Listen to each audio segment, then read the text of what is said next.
Hi, welcome back to Dalra Models. So I know it's been a while since I've last done a video, so apologies for that, but I'm going to kick off this one as an unboxing video for a highly anticipated kit from Tamiya, which has literally just landed on my desk, on my bench today. So here it is, Tamiya's YZF-R1M Yamaha kit. So ever since I built their original R1 kit a number of years ago, I've been hoping they would eventually release the replacement one, a newer model, which they've finally done, which was released or announced earlier on in the year. So as soon as it was available for pre-order, I had mine pre-ordered back in May. So here's the box art, as you can see, sort of highly detailed as you'd expect from Tamiya now with their artwork. So 1/12 kit scale, so you can see on the side there some details on the drawings, and some sort of more technical pictures and things like that, but I'm not going to bore you with the side of the box. We all know what the box looks like, so it's the contents we're all interested in. So we'll start off, I will open them up as I go through. So I'm going through this for the first time myself, so you're getting to see it all with me as I do it. So I'll take the pieces out so we can look at it together. Hopefully you can see the details in there. So you've got the front cowl there, the back of the seat, which you can see has what I believe is a GPS receiver moulded in there, or something like that. Nicely moulded wheels, the side fairings, front mudguard, which is in two pieces, so we'll need a little bit of work to put that together. So that's the first sprue, so I'll put that to one side.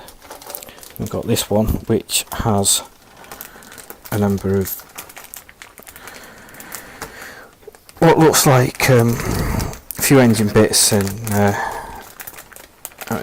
not bodywork, but the rear tail section and the seat and such.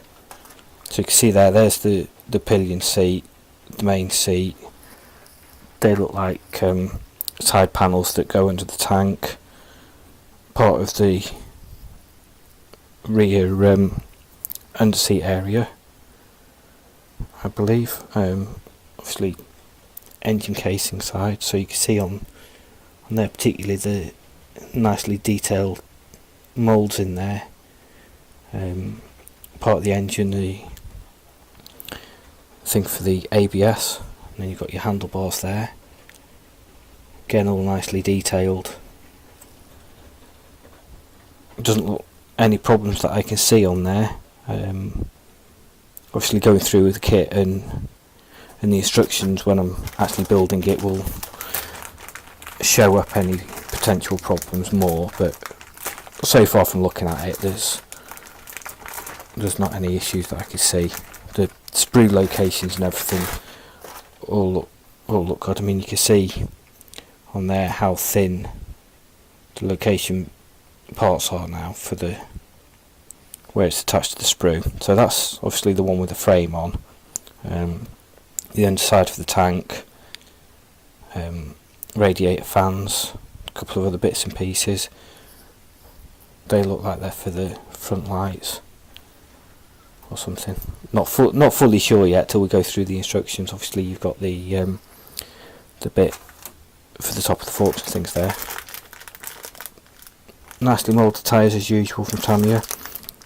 Very small seam line you can see down the middle there, but it's hardly anything compared to some kits I've seen. Obviously you get your screwdriver and your screws and a bit of tubing in there as well. I'm not going to open that for now. The same with this. So that's the tank part, which is nice to see that they've not moulded it in two halves with the join down the middle that you've got to do. So that'll make it better for painting and things, that you're not going to have to clean up a seam down the middle. So it's in two halves still, but you've got the front and the back, which is as the real bike would be. Clear parts, again I'm going to keep these in the bag, but you can see through the bag there how crisp and clear that glass part is, and the same for the lights.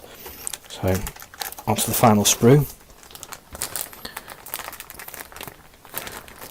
which is all of the engine parts.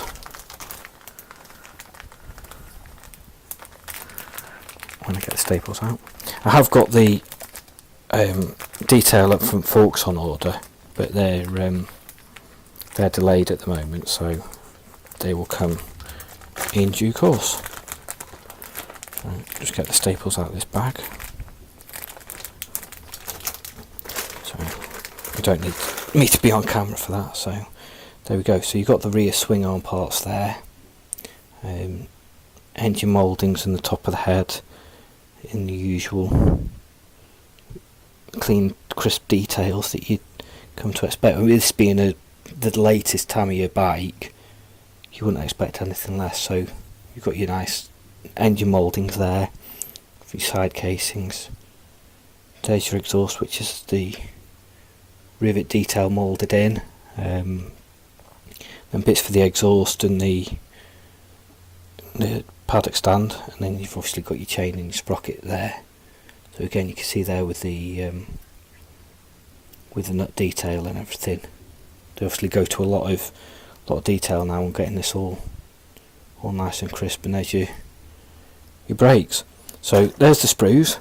So what else we've got? We've got some chrome stickers or decals for the mirrors, masking templates, and the decals in there. I'm not going to open this bag either, but you can see there it's got two, what I understand or what I think are the clock faces. So I'm not sure why there's two different ones. That looks like the safety sticker on the tank or something like that. And then obviously your detail strips, and then a few other things in there, the Olin stickers for the suspension, various other things. So I'm going to apologise as well if you can hear the rain. It's a very wet day today, so apologies if you can hear that and it's distracting. So onto the instructions. So done as a sort of book style rather than one of these that opens out into like a 4-foot strip as some of them are. So I actually prefer the books, it makes it easier when it's on your bench. So I've not seen this before, I don't know whether they've done it on any other kits, but they've actually got this bar that fits in the engine to give it some support. So I'm assuming they've got a reason that they've decided they need that. I'm guessing so it doesn't get closed up too much this end for that piece that goes on the next step. So engine build up is sort of typical what you'd expect from any of these Tamiya bikes. Then the framework, rear suspension, attaching the engine into the frame. Standard practice for if you've done Tamiya bike before, it's all very familiar, I'm sure. So then you've got the rear part that goes underneath where the sort of tail section is, rear swing arm. So I did notice they're doing the suspension at the rear into the frame directly as opposed to through the swing arm. A lot of the kits they put into the swing arm and then attach it into the frame altogether, so that's a bit different to a lot of the kits I've done. So then you've got the rear brake section there and the assembly for that. So it does tell you as well that you've got the detail at parts. These are bits that are in the fork set when it finally gets released. So it's just sort of metal turned parts opposed to painted plastic that you'll do. So another thing I noticed as well on photos and things on the internet before getting this is they've actually made an effort to hide the screw, certainly on that back wheel there, with a piece to cover it up, which is nice that they're actually trying to do something to hide those now, because I know it's a thing that a lot of people hate. So you've obviously got a screw on the side there, don't know whether that gets covered up in a bit. And then the side stands and stuff, and then you can see the bike starts coming together, a few tubes onto the exhaust piece, this really ugly, I was going to call it silencer, it's a catalytic converter that sits underneath the engine, and it's quite a unique colour because on a real one it has a stain down the side of it, like a weld seam heat stain, which doesn't look great, so I've got plans as to trying to do something about that. So then it's sort of final assembly of the exhaust, putting that together like that, and then fitting that. Radiators, so again most of this is sort of standard as you'd expect from Tamiya kits. Putting the engine piece in, I think it's the air intake section above the engine below the tank, and then you've got your front wheel assembly, front fork assembly, again more sections for the detailer parts for the replacement forks and things, and then onto the handlebars, which again detailer parts. So be interesting to see what actually in that when it finally arrives. So we'll have a look at that when it arrives. So as you can see, just carried on putting little bits and pieces onto it, just bringing it all together.